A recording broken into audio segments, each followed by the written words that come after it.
ଆସନ୍ତୁ ବର୍ତ୍ତମାନ ଆମେ ପ୍ରଭୁଙ୍କର ବାକ୍ୟ ମଧ୍ୟକୁ ଯିବା। ଆଜି ଆମେ ଏଫେସୀୟ ପ୍ରଥମ ପର୍ବର 18 ପଦରୁ ଆରମ୍ଭ କରି 23 ପଦ ପର୍ଯ୍ୟନ୍ତ ଅଧ୍ୟୟନ କରିବା ନିମନ୍ତେ ଯିବା। ଏଠାରେ ମୁଁ ଆପଣଙ୍କୁ ସ୍ମରଣ କରାଇଦିଏ ଯେ ଆମେ ବର୍ତ୍ତମାନ ସେହି ପବିତ୍ର ଆତ୍ମାଙ୍କର କାର୍ଯ୍ୟ ବିଷୟ ନେଇ ଲକ୍ଷ୍ୟ କରୁଅଛୁ, ଯାହାକି ସେ ଆମମାନଙ୍କର ଆତ୍ମିକ ଚକ୍ଷୁକୁ ଖୋଲି ଦିଅନ୍ତି ଓ ଈଶ୍ୱରଙ୍କ ବାକ୍ୟ ବିଷୟ ନେଇ ଆମମାନଙ୍କୁ ଶିକ୍ଷା ଦିଅନ୍ତି। ଆସନ୍ତୁ ଆମେ ତହିଁର କ୍ରମଶଃ ଆଜି ମଧ୍ୟ ଏହି ଅଧ୍ୟୟନ କରି ଆଲୋଚନା କରିବା ନିମନ୍ତେ ଯିବା। ତେବେ ପ୍ରଥମ ପର୍ବର 18 ପଦରେ ଏହିପରି ଲେଖା ଅଛି, ସେଥିରେ ତୁମମାନଙ୍କ ଆନ୍ତରିକ ଚକ୍ଷୁ ପ୍ରସନ୍ନ ହୁଅନ୍ତେ, ତାହାଙ୍କ ଆହ୍ୱାନର ଭରସା କ'ଣ, ସାଧୁମାନଙ୍କ ମଧ୍ୟରେ ତାହାଙ୍କ ଅଧିକାରର ଗୌରବ ରୂପ ଧନ କ'ଣ, ପୁଣି ବିଶ୍ୱାସୀ ଯେ ଆମ୍ଭେମାନେ ତାହାଙ୍କ ଶକ୍ତିର କାର୍ଯ୍ୟସାଧକ ପରାକ୍ରମ ଅନୁସାରେ ଆମମାନଙ୍କ ପ୍ରତି ତାହାଙ୍କ ଶକ୍ତିର ଅତ୍ୟଧିକ ମହତ୍ତ୍ୱ କ'ଣ, ଏହିସବୁ ଜାଣିପାର। ଲେଖା ଅଛି, ସେଥିରେ ତୁମମାନଙ୍କ ଆନ୍ତରିକ ଚକ୍ଷୁ ପ୍ରସନ୍ନ ହୁଅନ୍ତେ। ଏହା ଆପଣଙ୍କ ମସ୍ତିଷ୍କର ଚକ୍ଷୁ ନୁହେଁ, ମାତ୍ର ହୃଦୟର ଚକ୍ଷୁ, ଯାହାକି ବୁଝିବା ଉଚିତ। ଆତ୍ମିକ ସତ୍ୟତାକୁ ଜାଣିବାକୁ ହେଲେ ସେହିସବୁ ଆତ୍ମିକ ଭାବେ ବୁଝିବାକୁ ହେବ। ମସ୍ତିଷ୍କ ମଧ୍ୟରେ ନୁହେଁ, ମାତ୍ର ହୃଦୟ ମଧ୍ୟରେ ଗ୍ରହଣ କରିବାକୁ ହେବ। କାରଣ ଶାସ୍ତ୍ର ମଧ୍ୟ ମସ୍ତିଷ୍କ ଉପରେ ଗୁରୁତ୍ୱ ନ ଦେଇ ହୃଦୟ ଉପରେ ଗୁରୁତ୍ୱ ଦିଏ। କାରଣ ସେହିସବୁ ପବିତ୍ର ଆତ୍ମାଙ୍କ କାର୍ଯ୍ୟ, ଯାହାକି ସେ ମନୁଷ୍ୟର ହୃଦୟ ମଧ୍ୟରେ କାର୍ଯ୍ୟ ସାଧନ କରିବା ଦ୍ୱାରା ସମ୍ଭବ ହୋଇଥାଏ। ସେଥିପାଇଁ ରୋମୀୟ 10 ପର୍ବର 9 ଓ 10 ପଦରେ ଲେଖା ଅଛି, ଯେଣୁ ତୁମ୍ଭେ ଯଦି ମୁଖରେ ଯୀଶୁଙ୍କୁ ପ୍ରଭୁ ବୋଲି ସ୍ୱୀକାର କରିବ ଆଉ ଈଶ୍ୱର ତାହାଙ୍କୁ ମୃତମାନଙ୍କ ମଧ୍ୟରୁ ଉଠାଇ ଅଛନ୍ତି ବୋଲି ହୃଦୟରେ ବିଶ୍ୱାସ କରିବ, ତେବେ ପରିତ୍ରାଣ ପ୍ରାପ୍ତ ହେବ। କାରଣ ଧାର୍ମିକତା ପ୍ରାପ୍ତି ନିମନ୍ତେ ମନୁଷ୍ୟ ହୃଦୟରେ ବିଶ୍ୱାସ କରେ ଓ ପରିତ୍ରାଣ ପ୍ରାପ୍ତି ନିମନ୍ତେ ମୁଖରେ ସ୍ୱୀକାର କରେ। ପ୍ରିୟ ବନ୍ଧୁ, ଯେଉଁ ପର୍ଯ୍ୟନ୍ତ ଆତ୍ମିକ ଜ୍ଞାନକୁ ବିଚାରରେ ଅଣାଯାଏ, କୌଣସି ମନୁଷ୍ୟ ଈଶ୍ୱରଙ୍କ ଆତ୍ମାଙ୍କ ସହାୟତା ବିନା ସେହି ଜ୍ଞାନ ପ୍ରାପ୍ତ ହୋଇନପାରେ କି ତାହା ବୁଝି ନପାରେ। ପ୍ରଥମ କରିନ୍ଥୀୟ 2 ପର୍ବର 9 ଓ 10 ପଦରେ ଏହିପରି ଲେଖା ଅଛି, ଚକ୍ଷୁ ଯାହା ଦେଖି ନାହିଁ, କର୍ଣ୍ଣ ଯାହା ଶୁଣି ନାହିଁ, ଆଉ ମନୁଷ୍ୟର ହୃଦୟରେ ଯାହା ଜାତ ହୋଇନାହିଁ, ଯେ ସମସ୍ତ ବିଷୟ ଈଶ୍ୱର ଆପଣା ପ୍ରେମକାରୀ ଲୋକମାନଙ୍କ ନିମନ୍ତେ ପ୍ରସ୍ତୁତ କରିଅଛନ୍ତି, କିନ୍ତୁ ଈଶ୍ୱର ଆମମାନଙ୍କ ନିମନ୍ତେ ଆତ୍ମାଙ୍କ ଦ୍ୱାରା ସେ ସମସ୍ତ ପ୍ରକାଶ କରିଅଛନ୍ତି। ଯେଣୁ ଆତ୍ମା ସମସ୍ତ ବିଷୟ, ହଁ, ଈଶ୍ୱରଙ୍କର ଗଭୀର ବିଷୟ ସବୁ ଅନୁସନ୍ଧାନ କରନ୍ତି। ତେବେ ଏଠାରେ ମୁଁ କହି ରଖେ ଯେ ଈଶ୍ୱରଙ୍କ ଆତ୍ମା ଆଜି ଆମ୍ଭମାନଙ୍କୁ ଶିକ୍ଷା ଦିଅନ୍ତି। ଆଜି କାହିଁକି ଅନେକ ଲୋକ ଈଶ୍ୱରଙ୍କ ବାକ୍ୟକୁ ବୁଝିପାରନ୍ତି ନାହିଁ କିମ୍ବା ସେହି ବାକ୍ୟର ସତ୍ୟତାକୁ ଜାଣିପାରନ୍ତି ନାହିଁ? ଏହାର କାରଣ ହେଉଛି ସେମାନେ ପବିତ୍ର ଆତ୍ମା ଅର୍ଥାତ୍ ଈଶ୍ୱରଙ୍କ ଆତ୍ମାଙ୍କ ଚାଳନା ଲୋଡ଼ନ୍ତି ନାହିଁ କି ପବିତ୍ର ଆତ୍ମାଙ୍କର ଶିକ୍ଷକତାକୁ ଚାହାନ୍ତି ନାହିଁ। ମାତ୍ର ସେମାନେ ବକ୍ତାମାନଙ୍କର ଶିକ୍ଷା ଉପରେ କିମ୍ବା ମନୁଷ୍ୟମାନଙ୍କର ମତାମତ ଉପରେ ନିର୍ଭର କରନ୍ତି, କିନ୍ତୁ ଈଶ୍ୱରଙ୍କ ବାକ୍ୟକୁ ନିଜେ ଭଲ ଭାବେ ଅଧ୍ୟୟନ କରିବାକୁ ଇଚ୍ଛା କରନ୍ତି ନାହିଁ କି ସେହି ବାକ୍ୟର ଗଭୀର ମର୍ମକୁ ବୁଝିବା ନିମନ୍ତେ ପବିତ୍ର ଆତ୍ମାଙ୍କର ଚାଳନା ତଥା ଶିକ୍ଷାକୁ ଲୋଡ଼ନ୍ତି ନାହିଁ। ତେଣୁ ପ୍ରିୟ ବନ୍ଧୁ, ଆପଣ ଯଦି ଈଶ୍ୱରଙ୍କ ବାକ୍ୟ ମଧ୍ୟରୁ କୌଣସି ବିଷୟ ବୁଝିପାରୁନାହାନ୍ତି, ତାହେଲେ କାହିଁକି ପବିତ୍ର ଆତ୍ମାଙ୍କର ଚାଳନାକୁ ଲୋଡ଼ୁନାହାନ୍ତି? କାହିଁକି ଈଶ୍ୱରଙ୍କ ଆତ୍ମାଙ୍କ ଶିକ୍ଷା ଉପରେ ନିର୍ଭର କରୁନାହାନ୍ତି? ଈଶ୍ୱରଙ୍କ ବାକ୍ୟ ଅଧ୍ୟୟନରେ ସମୟ ଦିଅନ୍ତୁ ଓ ଯେତେବେଳେ ଆପଣ କୌଣସି ବିଷୟକୁ ବୁଝିପାରୁନାହାନ୍ତି ବା ଯଦି କୌଣସି ଏକ ଅଂଶ ଆପଣଙ୍କୁ ଅର୍ଥହୀନ ବୋଲି ବୋଧ ହେଉଛି, ତାହେଲେ ସେହି ମୁହୂର୍ତ୍ତରେ ଆଣ୍ଠେଇକି ପ୍ରାର୍ଥନା କରନ୍ତୁ ଓ ସେହି ଅଂଶର ଅର୍ଥକୁ ବୁଝିବା ନିମନ୍ତେ ଈଶ୍ୱରଙ୍କ ଆତ୍ମାଙ୍କର ସହାୟତା ନିଅନ୍ତୁ। ତାହେଲେ ଆପଣ ତାହା ବୁଝିବା ନିମନ୍ତେ ସମର୍ଥ ହୋଇପାରିବେ। କାରଣ ଈଶ୍ୱରଙ୍କ ବାକ୍ୟକୁ ବୁଝିବାକୁ ହେଲେ ଈଶ୍ୱରଙ୍କ ଆତ୍ମାଙ୍କର ସହାୟତା ନିତାନ୍ତ ଆବଶ୍ୟକ। ସେ ମୋତେ ଶିକ୍ଷା ଦିଅନ୍ତି ଓ ମୁଁ ବିଶ୍ୱାସ କରେ ଯେ ସେ ଆପଣଙ୍କୁ ମଧ୍ୟ ଶିକ୍ଷା ଦେବେ। ଆପଣ ମନୁଷ୍ୟ ଉପରେ ନିର୍ଭର କରନ୍ତୁ ନାହିଁ, କିନ୍ତୁ ଈଶ୍ୱରଙ୍କ ଉପରେ ନିର୍ଭର କରନ୍ତୁ। ପବିତ୍ର ଆତ୍ମାଙ୍କର ସହାୟତା ଲୋଡ଼ନ୍ତୁ, ସେ ଆପଣଙ୍କୁ ଉପଯୁକ୍ତ ଶିକ୍ଷା ଦେବେ।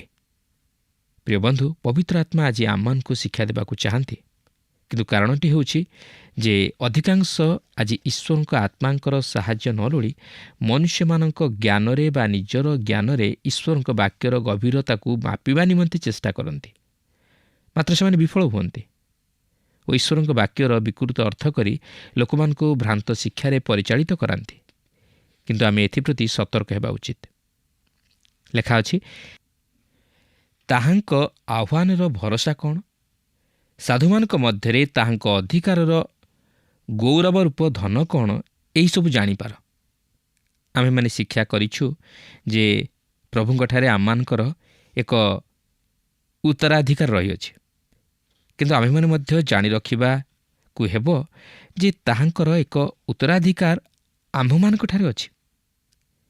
ଦୃଷ୍ଟାନ୍ତ ସ୍ୱରୂପେ ଆମେ ପୁରାତନ ନିୟମର କିଣାନ ଦେଶକୁ ନେଇପାରିବା। କିଣାନ ଦେଶ ଈଶ୍ୱରଙ୍କର ଥିଲା, ମାତ୍ର ସେ ଇସ୍ରାଏଲ ସନ୍ତାନଗଣକୁ ସେମାନଙ୍କର ଅଧିକାର ରୂପେ ପ୍ରଦାନ କଲେ। ମାତ୍ର ଦିନ ଆସୁଅଛି ଈଶ୍ୱର ସମଗ୍ର ବିଶ୍ୱକୁ ପୁନର୍ବାର ତାହାଙ୍କର ଅଧିକାର ମଧ୍ୟକୁ ଫେରାଇ ନେବେ ଓ ଇସ୍ରାଏଲ ସନ୍ତାନଗଣକୁ ଓ ସେମାନଙ୍କର ଦେଶକୁ ନିଜର ବୋଲି ସାବ୍ୟସ୍ତ କରାଇବେ। ସେମାନେ ତାହାଙ୍କର ଅଧିକାର ସ୍ୱରୂପ ହେବେ। ଆଜି ଆପଣ ଓ ମୁଁ ବିଶ୍ୱାସୀ ହିସାବରେ ତାହାଙ୍କର ମଣ୍ଡଳୀ ସ୍ୱରୂପ ଓ ଈଶ୍ୱର ଆମମାନଙ୍କ ମଧ୍ୟରେ ତାହାଙ୍କର କାର୍ଯ୍ୟ ସାଧନ କରନ୍ତି। ମାତ୍ର ଦିନ ଆସୁଅଛି ଯେତେବେଳେ କି ଆମେ ତାହାଙ୍କ ସହିତ ରାଜତ୍ୱ କରିବା, ସେ ଆମମାନଙ୍କୁ ତାହାଙ୍କର ଉତ୍ତରାଧିକାର ସ୍ୱରୂପେ ଦାବି କରିବେ। ହଁ, ଏହା ଆମମାନଙ୍କ ନିମନ୍ତେ ଆଶ୍ଚର୍ଯ୍ୟବୋଧ ହୋଇପାରେ, ମାତ୍ର ପବିତ୍ର ଆତ୍ମା ତହିଁର ବାସ୍ତବତା ଆମମାନଙ୍କୁ ସ୍ପଷ୍ଟ ଭାବେ ଜଣାଇ ଦିଅନ୍ତି।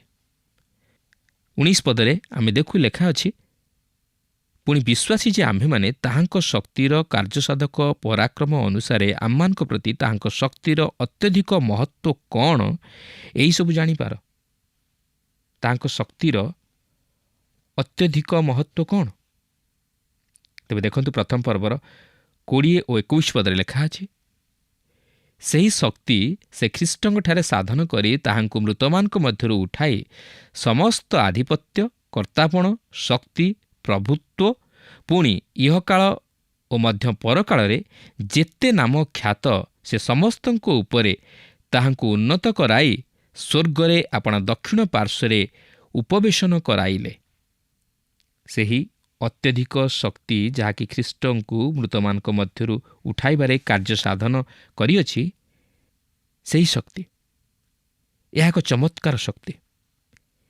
ଏହା କେବଳ ଖ୍ରୀଷ୍ଟଙ୍କୁ ମୃତ୍ୟୁରୁ ଉଠାଇବାର ଶକ୍ତି ନୁହେଁ, ମାତ୍ର ଏହା ମଧ୍ୟ ଖ୍ରୀଷ୍ଟଙ୍କୁ ଈଶ୍ୱରଙ୍କ ସିଂହାସନର ଦକ୍ଷିଣ ପାର୍ଶ୍ୱରେ ଉପବେଶନ କରାଇଅଛି, ଆଉ ତାହା ହେଉଛି ସ୍ୱର୍ଗାରୋହଣର ଶକ୍ତି। ଆଜି ଆମେ ପ୍ରଭୁ ଯୀଶୁଙ୍କର ସ୍ୱର୍ଗାରୋହଣ ଉପରେ ବିଶେଷ ଗୁରୁତ୍ୱ ଦେଉନା। ଆମେ ତାହାଙ୍କର ସେହି ସ୍ୱର୍ଗାରୋହଣର ବିଷୟକୁ ମଧ୍ୟ ସ୍ମରଣ କରୁନା। ଆମେ ସେହି ଘଟଣାଟିକୁ ଅତି ହାଲୁକା ମନେ କରୁ। ଆମେ ଖ୍ରୀଷ୍ଟଙ୍କ ଜନ୍ମ ଜୟନ୍ତୀ ଓ ଖ୍ରୀଷ୍ଟଙ୍କର ପୁନରୁତ୍ଥାନ ଅର୍ଥାତ୍ ଇଷ୍ଟର ଉପରେ ବିଶେଷ ଗୁରୁତ୍ୱ ଦେଇଥାଉ। କିନ୍ତୁ ଆମେ ସେହି ସ୍ୱର୍ଗାରୋହଣର ଶକ୍ତି ଉପରେ କେବେ ଚିନ୍ତା କରିଛୁ କି? ପ୍ରଭୁ ଯୀଶୁ ମୃତ୍ୟୁରୁ ପୁନରୁତ୍ଥିତ ହେବା ପରେ ଶିଷ୍ୟମାନଙ୍କୁ ଦର୍ଶନ ଦେଇ ଓ ଈଶ୍ୱରଙ୍କ ରାଜ୍ୟ ସମ୍ବନ୍ଧୀୟ ବିଷୟଗୁଡ଼ିକ ସେମାନଙ୍କୁ କହି ସ୍ୱର୍ଗାରୋହଣ କଲେ। ପ୍ରେରିତ ପ୍ରଥମ ପର୍ବର 3 ପଦରେ ଏହିପରି ଲେଖା ଅଛି, ସେ ମଧ୍ୟ ଆପଣା ଦୁଃଖଭୋଗ ଉତ୍ତାରେ ଅନେକ ପ୍ରମାଣ ଦ୍ୱାରା ସେମାନଙ୍କ ନିକଟରେ ନିଜକୁ ସଜୀବ ଦେଖାଇଲେ। ପୁଣି 40 ଦିନ ପର୍ଯ୍ୟନ୍ତ ବାରମ୍ବାର ସେମାନଙ୍କୁ ଦର୍ଶନ ଦେଇ ଈଶ୍ୱରଙ୍କ ରାଜ୍ୟ ସମ୍ବନ୍ଧୀୟ ବିଷୟଗୁଡ଼ିକ କହିଲେ। ତାହାଙ୍କର ସ୍ୱର୍ଗାରୋହଣ ନେଇ ସେହି ପ୍ରେରିତ 1 ପର୍ବର 11 ପଦରେ ଏହିପରି ଲେଖା ଅଛି, ପୁଣି ସେମାନେ କହିଲେ, ହେ ଗାଲିଲୀୟ ଲୋକେ, କାହିଁକି ତୁମେମାନେ ଆକାଶ ଆଡ଼କୁ ଚାହିଁ ଠିଆ ହୋଇଅଛ? ଏଇ ଯେଉଁ ଯୀଶୁ ତୁମାନଙ୍କ ନିକଟରୁ ସ୍ୱର୍ଗରେ ଗୃହୀତ ହେଲେ, ତାହାଙ୍କୁ ତୁମେମାନେ ଯେଉଁ ପ୍ରକାରେ ସ୍ୱର୍ଗକୁ ଯିବାର ଦେଖିଲ, ସେ ସେହି ପ୍ରକାରେ ଆଗମନ କରିବେ। ପ୍ରିୟ ବନ୍ଧୁ, ତାହା ହିଁ ହେଉଛି ଶକ୍ତି। ଆମ୍ଭେମାନେ ଏହାର କିଛି ମାତ୍ରା ଲକ୍ଷ୍ୟ କରିବା ନିମନ୍ତେ ଆରମ୍ଭ କରୁଅଛୁ। କିନ୍ତୁ ଚିନ୍ତା କରନ୍ତୁ, ଯେଉଁ ଶକ୍ତି ଏକ କ୍ଷେପଣାସ୍ତ୍ରକୁ ତଳୁ ଉଠାଇ ଶୂନ୍ୟ ଆକାଶକୁ ନେଇଯାଏ, ଆଉ ଯେଉଁ ଶକ୍ତି କି ମନୁଷ୍ୟକୁ ଚନ୍ଦ୍ରପୃଷ୍ଠକୁ ନେଇ ପୁନର୍ବାର ଭୂପୃଷ୍ଠକୁ ଓହ୍ଲାଇ ଆଣେ, ତାହା ହିଁ ଦୃଶ୍ୟ ସ୍ତରରେ ଏକ ଶକ୍ତି। କିନ୍ତୁ ଯେଉଁ ଶକ୍ତି ପ୍ରଭୁ ଯୀଶୁଖ୍ରୀଷ୍ଟଙ୍କୁ ନେଇ ପିତା ଈଶ୍ୱରଙ୍କର ଦକ୍ଷିଣ ପାର୍ଶ୍ୱରେ ବସାଇ ଅଛି, ତାହା ଆଜି ମଧ୍ୟ ଖ୍ରୀଷ୍ଟ ବିଶ୍ୱାସୀମାନଙ୍କ ନିମନ୍ତେ ଉପଭୋଗ୍ୟ। ତାହା ହିଁ ତାହାଙ୍କ ଶକ୍ତିର କାର୍ଯ୍ୟସାଧକ ପରାକ୍ରମ। ଆଉ ସେହି ଶକ୍ତି ଆଜି ମଧ୍ୟ ଖ୍ରୀଷ୍ଟ ବିଶ୍ୱାସୀମାନଙ୍କ ନିମନ୍ତେ ସେ ପ୍ରଦାନ କରନ୍ତି। ସେହି କାରଣରୁ ପ୍ରେରିତ ପାଉଲ ପ୍ରାର୍ଥନା କରନ୍ତି ଯେ ଯେପରି ଖ୍ରୀଷ୍ଟ ବିଶ୍ୱାସୀମାନେ ସେହି ଶକ୍ତି ସମ୍ପର୍କରେ ଜାଣିବାକୁ ପାରନ୍ତି, ସେହି ଶକ୍ତିର ଅତ୍ୟଧିକ ମହତ୍ତ୍ୱକୁ ଜାଣିବାକୁ ପାରନ୍ତି। ଏପରିକି ଫିଲିପିଓ 3:10 ପ୍ରେରିତ ପାଉଲ ପ୍ରକାଶ କରନ୍ତି, ଯେପରି ମୁଁ ତାହାଙ୍କୁ ତାହାଙ୍କ ପୁନରୁତ୍ଥାନର ଶକ୍ତି ଓ ତାହାଙ୍କ ମୃତ୍ୟୁଭୋଗରେ ତାହାଙ୍କ ତୁଲ୍ୟ ହୋଇ ତାହାଙ୍କ ଦୁଃଖଭୋଗର ସୌଭାଗ୍ୟତା ଜ୍ଞାତ ହୁଏ ଏବଂ କୌଣସି ପ୍ରକାରେ ମୃତମାନଙ୍କ ମଧ୍ୟରୁ ପୁନରୁତ୍ଥାନ ପ୍ରାପ୍ତ ହୋଇପାରେ। ଏହାପରେ ସେହି ପ୍ରଥମ ପର୍ବର 22 ଓ 23 ପଦରେ ଏହିପରି ଲେଖା ଅଛି, ଆଉ ସମସ୍ତ ବିଷୟ ତାହାଙ୍କ ପାଦ ତଳେ ବଶୀଭୂତ କରି ରଖି ତାହାଙ୍କୁ ସର୍ବ ବିଷୟର ମସ୍ତକ ସ୍ୱରୂପେ ମଣ୍ଡଳୀକୁ ଦାନ କଲେ। ସେହି ମଣ୍ଡଳୀ ତାହାଙ୍କ ଶରୀର ସ୍ୱରୂପ, ଅର୍ଥାତ୍ ଯେ ସମସ୍ତ ବିଷୟକୁ ସର୍ବତ ଭାବରେ ପୂର୍ଣ୍ଣ କରନ୍ତି ତାହାଙ୍କର ପୂର୍ଣ୍ଣତା। ଆପଣ ଦେଖନ୍ତୁ, ପାଉଲ ଏଠାରେ ଅତି ଚମତ୍କାର ଭାବରେ ଖ୍ରୀଷ୍ଟଙ୍କ ମଣ୍ଡଳୀ ଉପରେ ପ୍ରାଧାନ୍ୟ ଦିଅନ୍ତି। ମଣ୍ଡଳୀ ହେଉଛି ଖ୍ରୀଷ୍ଟଙ୍କ ଶରୀର ଓ ଖ୍ରୀଷ୍ଟ ହେଉଛନ୍ତି ମଣ୍ଡଳୀର ମସ୍ତକ। ଦିନେ ପ୍ରତ୍ୟେକ ବିଷୟ ତାହାଙ୍କର ଅଧୀନ ହେବାକୁ ଯାଉଅଛି। ଏବ୍ରୀ ପତ୍ରର ଲେଖକ ଏହି ବିଷୟକୁ ଅତି ପରିଷ୍କାର ଭାବେ ଉଲ୍ଲେଖ କରନ୍ତି, ଯାହାକି ଏବ୍ରୀ 2 ପର୍ବର 8 ପଦରେ ଲେଖା ଅଛି, ତୁମ୍ଭେ ତାହାର ପାଦ ତଳେ ସମସ୍ତ ବିଷୟ ଅଧୀନ କରି ରଖିଅଛ। ପ୍ରକୃତରେ ସେ ସମସ୍ତ ବିଷୟକୁ ତାହାର ବଶୀଭୂତ କରିବାରେ କୌଣସି ବିଷୟକୁ ତାହାର ଅବଶୀଭୂତ କରି ଛାଡ଼ି ନାହାନ୍ତି। ଆମ୍ଭେମାନେ ଏପର୍ଯ୍ୟନ୍ତ ସମସ୍ତ ବିଷୟ ତାହାର ବଶୀଭୂତ ହୋଇଥିବାର ଦେଖୁନାହୁଁ ସତ। ଏହି ବର୍ତ୍ତମାନ ସମୟରେ କେବଳ ଗୋଟିଏ ବିଷୟ ତାହାଙ୍କର ଅଧୀନ ହୋଇଅଛି, ଆଉ ତାହା ହେଉଛି ତାହାଙ୍କର ମଣ୍ଡଳୀ, ଅର୍ଥାତ୍ ତାହାଙ୍କର ପ୍ରକୃତ ବିଶ୍ୱାସୀ ମଣ୍ଡଳୀ ବା ସତ୍ୟ ମଣ୍ଡଳୀ, ଯାହାକି ପ୍ରକୃତ ବିଶ୍ୱାସୀମାନଙ୍କୁ ନେଇ ଗଠିତ। ଆଉ ସେହି ମଣ୍ଡଳୀର ମସ୍ତକ ହେଉଛନ୍ତି ଖ୍ରୀଷ୍ଟ। ପ୍ରିୟ ବନ୍ଧୁ, ବର୍ତ୍ତମାନ ଏପରି ଅନେକ ଖ୍ରୀଷ୍ଟୀୟ ମଣ୍ଡଳୀଗୁଡ଼ିକ ରହିଅଛି ଯାହାକି କେବଳ ନାମଧାରୀ, କିନ୍ତୁ ସେମାନେ ବାସ୍ତବରେ ଖ୍ରୀଷ୍ଟଙ୍କର କଥା ଶୁଣନ୍ତି ନାହିଁ କି ଖ୍ରୀଷ୍ଟଙ୍କୁ ମଣ୍ଡଳୀର ମସ୍ତକ ସ୍ୱରୂପେ ରଖି ଗୌରବ ଦିଅନ୍ତି ନାହିଁ। ମାତ୍ର ପ୍ରକୃତ ମଣ୍ଡଳୀ ପ୍ରକୃତ ଖ୍ରୀଷ୍ଟ ବିଶ୍ୱାସୀମାନଙ୍କୁ ନେଇ ଗଠିତ, ଯାହାର ମସ୍ତକ ହେଉଛନ୍ତି ଖ୍ରୀଷ୍ଟ, ଓ ବିଶ୍ୱାସୀ ମଣ୍ଡଳୀ ହେଉଛନ୍ତି ତାହାଙ୍କ ଶରୀର ଓ ତାହାଙ୍କର ଅଧୀନ।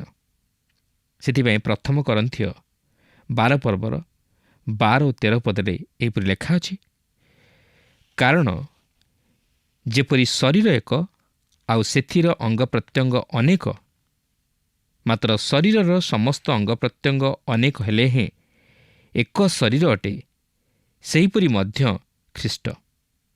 ଯେଣୁ ଆମ୍ଭେମାନେ ଯିହୁଦୀ ହେଉଁ ବା ଗ୍ରୀକ୍ ହେଉଁ, ଦାସ ହେଉଁ ବା ସ୍ୱାଧୀନ ହେଉଁ, ସମସ୍ତେ ତ ଏକ ଆତ୍ମାଙ୍କ ଦ୍ୱାରା ଏକ ଶରୀର ହେବା ଉଦ୍ଦେଶ୍ୟରେ ବାପ୍ତିଜିତ ହୋଇଅଛୁ, ଆଉ ସମସ୍ତେ ଏକ ଆତ୍ମାରୁ ପାନ କରିଅଛୁ। ପ୍ରିୟ ବନ୍ଧୁ, ଆଜି ଆମମାନେ କ'ଣ ଈଶ୍ୱରଙ୍କ ଶକ୍ତିର କାର୍ଯ୍ୟସାଧକ ପରାକ୍ରମ ଅନୁସାରେ ଆମ୍ଭମାନଙ୍କ ପ୍ରତି ତାହାଙ୍କ ଶକ୍ତିର ଅତ୍ୟଧିକ ମହତ୍ତ୍ୱକୁ ଉପଲବ୍ଧି କରିପାରିଛୁ କି? ଆମେ କ'ଣ ପ୍ରଭୁ ଯୀଶୁଖ୍ରୀଷ୍ଟଙ୍କର ସେହି ପୁନରୁତ୍ଥାନ ଓ ସ୍ୱର୍ଗାରୋହଣରେ ବିଶ୍ୱାସ କରି ସେହି ପୁନରୁତ୍ଥାନର ଶକ୍ତିକୁ କ'ଣ ନିଜ ଜୀବନରେ ଅନୁଭବ କରିପାରିଛୁ କି? ଆମେ କ'ଣ ଆତ୍ମିକ ଜୀବନରେ ସେହି ଅନୁଭୂତିର ମଧ୍ୟ ଦେଇ ଆସିଅଛୁ କି? ଆମେ କ'ଣ ଖ୍ରୀଷ୍ଟଙ୍କ ସହିତ ପାପରେ ମୃତ ହୋଇ ଧର୍ମରେ ଜୀବିତ ହୋଇଅଛୁ କି? ଯଦି ନାହିଁ, ତାହେଲେ ଆଜି ହିଁ ତାହା ଅନୁଭବ କରିବା ନିମନ୍ତେ ଚେଷ୍ଟା କରୁ ଓ ଖ୍ରୀଷ୍ଟଙ୍କଠାରେ ବିଶ୍ୱାସ କରି ସେହି ପୁନରୁତ୍ଥାନର ଅଂଶୀ ହେବା ନିମନ୍ତେ ଚେଷ୍ଟା କରୁ। ଈଶ୍ୱରଙ୍କର ସେହି ମହାନ ଶକ୍ତିର କାର୍ଯ୍ୟକୁ ନିଜ ଜୀବନରେ ଉପଲବ୍ଧି କରିବା ନିମନ୍ତେ ଚେଷ୍ଟା କରୁ। ପ୍ରିୟ ବନ୍ଧୁ, ଆଜି ଆମମାନେ ଏହି ବାକ୍ୟ ଶୁଣିବା ସଙ୍ଗେ ସଙ୍ଗେ ଯଦି ଆମେ ପ୍ରଭୁ ଯୀଶୁଖ୍ରୀଷ୍ଟଙ୍କର ସେହି ପୁନରୁତ୍ଥାନରେ ବିଶ୍ୱାସ କରୁନା ବା ତାହାଙ୍କର ସେହି ପୁନରୁତ୍ଥାନର ଶକ୍ତି ଉପରେ ବିଶ୍ୱାସ କରୁନା, ତାହେଲେ ଏହି କାର୍ଯ୍ୟକ୍ରମ ଶୁଣିବା ଆମମାନଙ୍କ ଜୀବନ ନିମନ୍ତେ କିଛି ଲାଭ ନାହିଁ।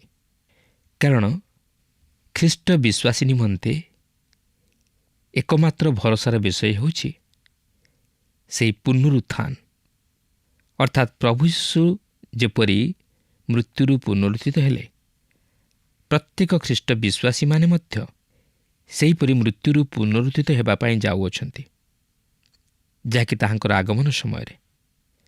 ଆଉ ତାହା ହିଁ ହେଉଛି ଖ୍ରୀଷ୍ଟ ବିଶ୍ୱାସୀମାନଙ୍କ ନିମନ୍ତେ ଏକ ମହାନ ଭରସାର ବିଷୟ। ଆଜି ଏ ଜଗତରେ ଅନେକ ଲୋକ ଅଛନ୍ତି ଯେଉଁମାନେ ଭାବନ୍ତି ଯେ ମରିଗଲା ସେ ତରିଗଲା, କିନ୍ତୁ ତାହା ଠିକ୍ ନୁହେଁ। ଖ୍ରୀଷ୍ଟ ବିଶ୍ୱାସୀମାନଙ୍କ ନିମନ୍ତେ ମୃତ୍ୟୁ ଅନ୍ତ ନୁହେଁ, ମାତ୍ର ଅନନ୍ତକୁ ଯିବାର ଏକ ସୋପାନ। ଆଉ ଯେଉଁମାନେ ପ୍ରଭୁ ଯୀଶୁଖ୍ରୀଷ୍ଟଙ୍କଠାରେ ବିଶ୍ୱାସ କରିଥାନ୍ତି, ଯେଉଁମାନେ ପ୍ରଭୁ ଯୀଶୁଖ୍ରୀଷ୍ଟଙ୍କର ସେହି ପୁନରୁତ୍ଥାନରେ ବିଶ୍ୱାସ କରିଥାନ୍ତି, ଯେଉଁମାନେ ପ୍ରଭୁ ଯୀଶୁଙ୍କ ଠାରେ ଥାଇ ମରିଥାନ୍ତି, ସେମାନେ ସେହି ମୃତ୍ୟୁରୁ ପୁନରୁତ୍ଥିତ ହୋଇ ସେମାନେ ସେହି ଅନନ୍ତ ରାଜ୍ୟରେ ପ୍ରବେଶ କରିବେ। ତେଣୁ ପ୍ରିୟ ବନ୍ଧୁ, ଆଜି ଖ୍ରୀଷ୍ଟ ବିଶ୍ୱାସୀ ହିସାବରେ ତାହା ହିଁ ହେଉଛି ଏକ ଭରସା ଯେ ଆମମାନେ ସେହି ପ୍ରଭୁ ଯୀଶୁଙ୍କ ପରି ମୃତ୍ୟୁରୁ ପୁନରୁତ୍ଥିତ ହୋଇ ତାହାଙ୍କ ସହିତ ମିଳିତ ହେବା। ଆମମାନେ ସେହି ସ୍ୱର୍ଗରାଜ୍ୟର ଅଧିକାରୀ ହେବା। ଆମମାନେ ସେହି ଅନନ୍ତ ଜୀବନର ଅଧିକାରୀ ହେବା। ଆମମାନେ ଅନନ୍ତକାଳ ସେହି ସ୍ୱର୍ଗରାଜ୍ୟରେ ରହିବା।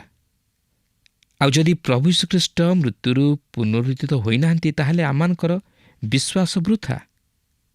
କିନ୍ତୁ ପ୍ରଭୁ ଯୀଶୁଖ୍ରୀଷ୍ଟ ମୃତ୍ୟୁରୁ ପୁନରୁତ୍ଥିତ ହୋଇଅଛନ୍ତି, ଆଉ ସେ ଆଜି ମଧ୍ୟ ଜୀବିତ, ଓ ସେ ଆମମାନଙ୍କୁ ମଧ୍ୟ ଜୀବିତ କରାଇଅଛନ୍ତି। ଆମମାନଙ୍କୁ ସେ ମୃତ୍ୟୁରୁ ଉଦ୍ଧାର କରି ଅନନ୍ତ ଜୀବନର ଅଧିକାରୀ କରାଇଛନ୍ତି। ଆଉ ଯଦିଓ ଆମମାନେ ଶାରୀରିକ ଭାବେ ଏହି ଜଗତ ମଧ୍ୟରେ ମୃତ୍ୟୁବରଣ କରିପାରୁ, ହଁ, ଆମମାନଙ୍କର ଶରୀର ମାଟିରେ ମିଶିଯାଇପାରେ, ମାତ୍ର ଆମମାନଙ୍କର ଆତ୍ମା ନୁହେଁ। ଆମମାନଙ୍କର ଆତ୍ମା ପ୍ରଭୁ ଯୀଶୁଙ୍କ ନିକଟକୁ ଯାଏ, ଯେହେତୁ ଆମମାନଙ୍କର ଆତ୍ମା ହେଉଛି ଅମର। ଆତ୍ମା କେବେ ମରେ ନା। ଆଉ ଆମମାନେ ଏକ ଗୌରବମୟ ଶରୀରରେ ମୃତ୍ୟୁରୁ ପୁନରୁତ୍ଥିତ ହେବା ତାହାଙ୍କର ଆଗମନ ସମୟରେ। ଆଉ ଯାହାକି ଅକ୍ଷୟ ଶରୀର, ସେହି ଶରୀର କ୍ଷୟ ପାଇବ ନାହିଁ। ତାହା ହେଉଛି ଗୌରବମୟ ଶରୀର, ଏକ ନୂତନ ଶରୀର। ଆଉ ଅନନ୍ତ କାଳ ପର୍ଯ୍ୟନ୍ତ ଆମମାନେ ପ୍ରଭୁଙ୍କର ସହିତରେ ରହି ଆନନ୍ଦ କରିବା। ସେହି ସ୍ୱର୍ଗ ରାଜ୍ୟର ବିଭବକୁ ଆମମାନେ ଉପଲବ୍ଧି କରିବା। ଏହା କ'ଣ ଏକ ଚମତ୍କାର ବିଷୟ ନୁହେଁ କି? ଆମମାନେ ସମସ୍ତେ ମୃତ୍ୟୁକୁ ଡରୁ, ନୁହେଁ କି? ହଁ, ମୃତ୍ୟୁ ଆମ ସମସ୍ତଙ୍କ ପାଇଁ ଅଛି। ଜଗତରେ ଯେତେବେଳେ ଆମମାନେ ମାଂସର ଦେହ ଧାରଣ କରିଅଛୁ, ଏହି ରକ୍ତ ମାଂସର ଶରୀର ନିଶ୍ଚିତ ଭାବରେ ଦିନେ ନା ଦିନେ ମୃତ୍ୟୁବରଣ କରିବ, ଆଉ ଏହା ମାଟିରେ ଲୀନ ହୋଇଯିବ। କିନ୍ତୁ ଆତ୍ମାଦାତାଙ୍କ ନିକଟକୁ ଆତ୍ମା ଫେରିଯିବ। କିନ୍ତୁ କିପରି? ସେହି ଆତ୍ମାଦାତାଙ୍କୁ ଚିହ୍ନିବାର ଅଛି, ସେହି ଆତ୍ମାଦାତାଙ୍କୁ ଗ୍ରହଣ କରିବାର ଅଛି, ସେହି ଆତ୍ମାଦାତାଙ୍କ ପରି ପବିତ୍ର ଜୀବନଯାପନ କରିବାକୁ ଅଛି। ତାହେଲେ ଆମମାନେ ସେହି ଆତ୍ମାଦାତାଙ୍କ ନିକଟକୁ ଫେରିଯାଇପାରିବା। ପ୍ରଭୁ ଯୀଶୁଖ୍ରୀଷ୍ଟ ତାହାଙ୍କର ମଣ୍ଡଳୀକୁ ସେହି ମଧ୍ୟାକାଶରେ ସାକ୍ଷାତ କରିବା ପାଇଁ ବା ତାଙ୍କର ସେହି ବିଶ୍ୱାସୀ ମଣ୍ଡଳୀ ସହିତ ମିଳିତ ହେବା ପାଇଁ ଆସୁଅଛନ୍ତି। ଆଉ ଯେଉଁମାନେ ପ୍ରଭୁ ଯୀଶୁଖ୍ରୀଷ୍ଟଙ୍କଠାରେ ବିଶ୍ୱାସୀ, ସେମାନେ ତାଙ୍କ ସହିତ ମିଳିତ ହେବେ, ସେ ମଧ୍ୟାକାଶରେ ମିଳିତ ହେବେ। ଏହା ଏକ ମହା ଆନନ୍ଦର ସମୟ ହେବ। ଏହା ଭାବିଲେ ବଡ଼ ଆଶ୍ଚର୍ଯ୍ୟ ଲାଗେ, ନୁହେଁ କି? ଯେଉଁ ପ୍ରଭୁ ଯୀଶୁଙ୍କୁ ବର୍ତ୍ତମାନ ଆମମାନେ ବିଶ୍ୱାସରେ ଗ୍ରହଣ କରିଅଛୁ, ତାହାଙ୍କୁ ଆମେ ସମ୍ମୁଖାସମ୍ମୁଖୀ ହୋଇ ଦେଖିବା, ତାହାଙ୍କ ସହିତ ରହିବା, ତାହାଙ୍କ ସହିତ ଆନନ୍ଦ କରିବା, ତାହାଙ୍କ ସହିତ ରାଜତ୍ୱ କରିବା। ତେଣୁ ପ୍ରିୟ ବନ୍ଧୁ, ଏହି ସୁସମାଚାର ଶୁଣିବା ସଙ୍ଗେ ସଙ୍ଗେ ପ୍ରଭୁ ଯୀଶୁଖ୍ରୀଷ୍ଟଙ୍କର ସେହି କୃଷ୍ୟ ମୃତ୍ୟୁରେ ବିଶ୍ୱାସ କରନ୍ତୁ, ତାହାଙ୍କର ସେହି ପୁନରୁତ୍ଥାନରେ ବିଶ୍ୱାସ କରନ୍ତୁ, ତାହେଲେ ଆପଣ ମଧ୍ୟ ସେହି ଗୌରବ ଓ ଆନନ୍ଦର ଅଧିକାରୀ ହୋଇପାରିବେ। ପ୍ରିୟ ବନ୍ଧୁ, ସମୟ ଆଉ ସୁଯୋଗ ଥାଉ ଥାଉ ଆମମାନେ ପ୍ରଭୁ ଯୀଶୁଙ୍କର ନିକଟବର୍ତ୍ତୀ ହେଉ, ତାଙ୍କଠାରେ ବିଶ୍ୱାସ କରୁ, ତାହେଲେ ଆମମାନେ ମଧ୍ୟ ମୃତ୍ୟୁରୁ ପୁନରୁଦ୍ଧିତ ହୋଇ ସେ ଅନନ୍ତ ଜୀବନରେ ପ୍ରବେଶ କରିବା ସଙ୍ଗେ ସଙ୍ଗେ ଅନନ୍ତ କାଳ ପର୍ଯ୍ୟନ୍ତ ତାହାଙ୍କ ସହିତ ରହି ସେହି ସ୍ୱର୍ଗୀୟ ବିଭବର ଭାଗୀ ହୋଇପାରିବା। ପ୍ରଭୁ ପ୍ରତ୍ୟେକଙ୍କୁ ଏହି ସଂକ୍ଷିପ୍ତ ଆଲୋଚନା ମଧ୍ୟ ଦେଇ ଆଶୀର୍ବାଦ କରନ୍ତୁ।